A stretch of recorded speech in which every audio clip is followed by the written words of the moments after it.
commerçant mina ya bla wallahi aye adama don wele dron boloda alakra aka shu aka clé aya bele jini to kesa mo be se ka bo dibila togodi balaw sobam bi alablo mo be se ka kisi o matogodi mo bu ku kalfa fen de seluna usi kati kalfa setigi la togodi ala kreya ka nyine ma to be kendika akala nyine tuyemi ala ani ne don dola daka yele ale ka ni ne silenye adine kono abi fama yala wallahi muhammadu ma dogere sige ne inde anini na ni ne ka argine ko de koso akunya uko ndar argine so uko maka mo bunya bali akwa be so ko fone kon be fuka ala ye doron ka argine so uko amako dongli dala ako no ma fo mo dogere ko so fo mo ko argine so ko so njena nai uko ma fato ako no fora ma basi teknik masra mo ko mo ya fa mo kama ne kala ngini yo nenena mbugora ngbena ka bon fasola kumbere si ta ala ma ken na folo ko so ngaka faranyonga kadia odo ko so al na tuya ka jaga faranyonga ala ko muhammadu nye kurwacha ka ite se ka du haramu do ika mimi faranyonga kadama saraka ta du ati jaga du ogoro ya leta kon be kera de sade mo bi lafiya todi wallahi ne islama o muhammadu do amayinde fitire wala may kani mo goshi ko so ka neni ko so ka sabute ko so ka doye ko so est-ce que imam go tita ko yanga wa imam ka o katasano aforo ko femi yo o katasare ibillahi ne filite e kan ke toto la bula e kan ke toto la bula la wake ala kra sallallahu alaihi wasallam Miriam tumbala kadda ala ka bunya mun tumba yoro kase alama subhanahu wa ta'ala jigida aka jigida ala kan aka ala bunya naka ala kerama aka shufeseli aka sun aka musula donto aka dina donto ala kera bagamara to ala kera sinogo to sallallahu alaihi wasallam awuli to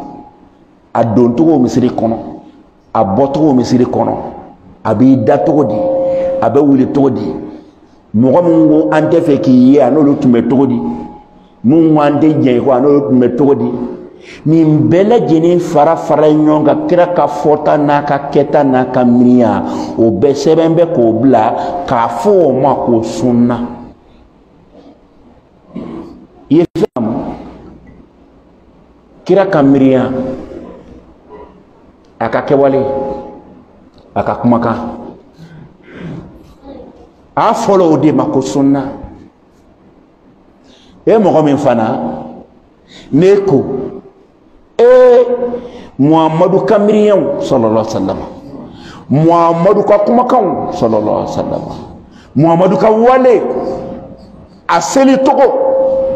asun togo aka demaya ke togo ani sigiɲɔgɔnw kɛtogo a ka dawa kɛtogo ne tɛ maa bila ɲɛfɛ bilen k'o kɛ duwalen ye ne mamadu tɛ sallallahu alaihi wasallam ne ka diinɛ n tɛn'o kɛ kabila ko ye bilen ne ka diinɛ ne tɛn'o kɛ taabolo ko ye bilen ne ka diinɛ ne tɛn'o kɛ dɔgɛrɛ si ye bilen fo muhammadu ta kuranɛ y'a fɔ togo di muhammadu ko togo di sallallahu alaihi wasallam n t'a tɔ y'o ye a y'a fɔ o de ma ko sunna mɔgɔ tɔgɔ jugu dɔ min fɔ o ma ko wabiya wallahi ni kuma lajɛ galon kuma ni juguya kuma ni misali dɔ d'i ma u ko fɛn min ma k'o ye wabiyaya ye e k'a lajɛ muso datugu k'i muso sutura n'i y'a kɛ yan n b'aw ɲininka ala kama abi fo yima to di abi fa muso ma to muso hijabulen te man abi fo ma to di ma ko wa bi muso wa ati fa ma ko wa bi muso wa a che abi fo ma to di wa bi ake ni nga ala kama ala kira muso kun datugo la wal ma datugo po ne kira muso datugura muso datugulen temento e ko ma ko wa bi muso ay ko ache ma ko wa biya ke ka fo etini ka fo kra yere masa ko wa biya ke ini alate o te kra ko isa ni ko iti tige di muso ba fi ma to di ka sa kra wa biya ko to e to fo de o ala kra dungu ka le tige ti di muso ma sallallahu alaihi wasallam o ala kra ko tige ti di muso ma mi ni ba ke tige di mo ma e ko ma ko wa biya ifana ko ma ko koro ko kira fane wabiya de aw dun ko wabiya ya ko kurai o ma fawa o ne ko wabiya ya ko kurai kira ka te di ndinde di musoma o te bi ko yede be yibe filila ko kono o de ko so ko ntikele hal mo gombe ka fo amba fodoro ka tubi ka dabla jugu ya kumado no te mo gombe ko ne ka dine mba ta qur'ana kono hadisa kono nga kobe nga dingondio nga konyowo nga sayao abe qur'ana ko tugudi alakra ko tugudi afoyi ade follow ma ko sunna mogo nata ko nye kira ladeli kira nomine esi o bona bise ka chori ko da jama ko ndoma be manga do la o do ko sa on na konte ma krene ana ku islama be de kanga to kira ko kira klela ni nga ala yere kilen pe kama ta sarata jeli islama an fara ni woni gala donen sa kira klela sarata joliye abakar klela flate be wa umar klela flate me wa nteri o de la olu yemi nke o kanga mbode na fora ko ni mo mi mirike mana me famia dine la kanke to e ke katanoy ni fana mini miro mana me famia o katanoy te mo ka famia te kiline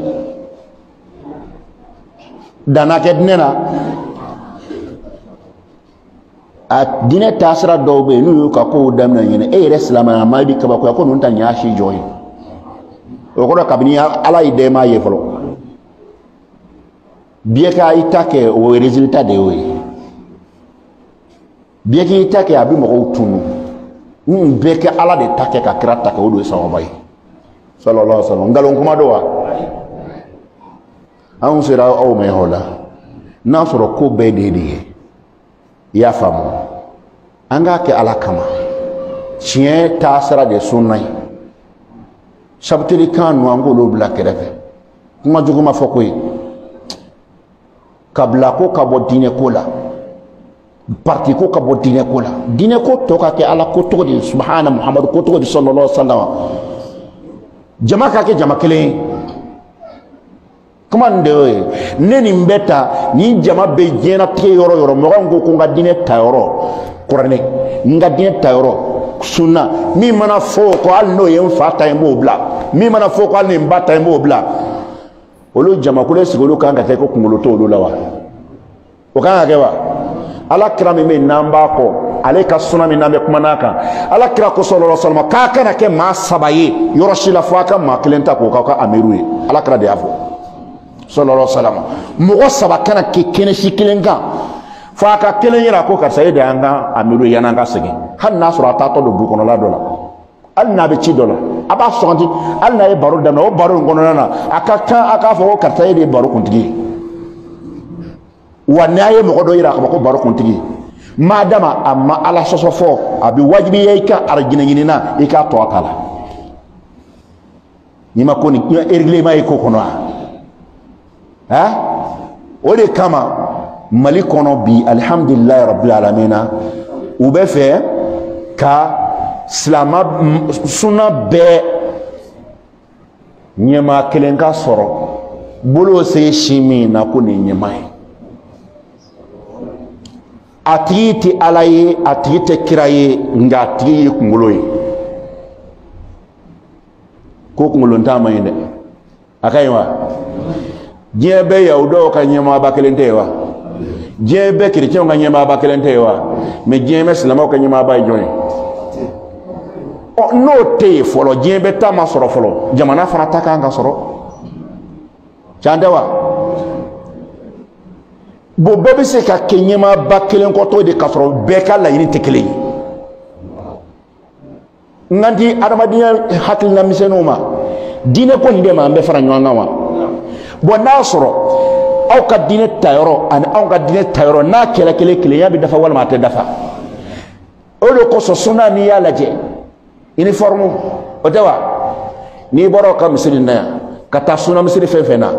seli ke to ye kelen salam mana bla bela jene kelen boya kata la jene o kelen do boya kata america o kelen do boya kata chinois fo o kelen do imana suna ya uniforme du fambe fe muya ke uniforme sabu jonde bola taro kelen korna dayale abewa nate hadisa da te wa o balo ta doy o betede ameme ne korna ma yelema hadisa ma yelema abeta ro ekele neti fo nyongo kondeni keletew note ne a farra nyonka togoto toriku tiki torikatu tiki tabulu tiki fo tiki abe nyon negala nta te nyon fe wallahi bila abe nyon nela abe nyon nega de la amana te ka keneka misal boloma antara juma sera kane to nyon fe ngo nga juma sele ko juma ti tala angle tas yoro beke sunna mo beke le wala ya dawa e ko ni sama wala sa jenga lafiya haydo sunna la kala tede wadina de oyi alaka ya fa mema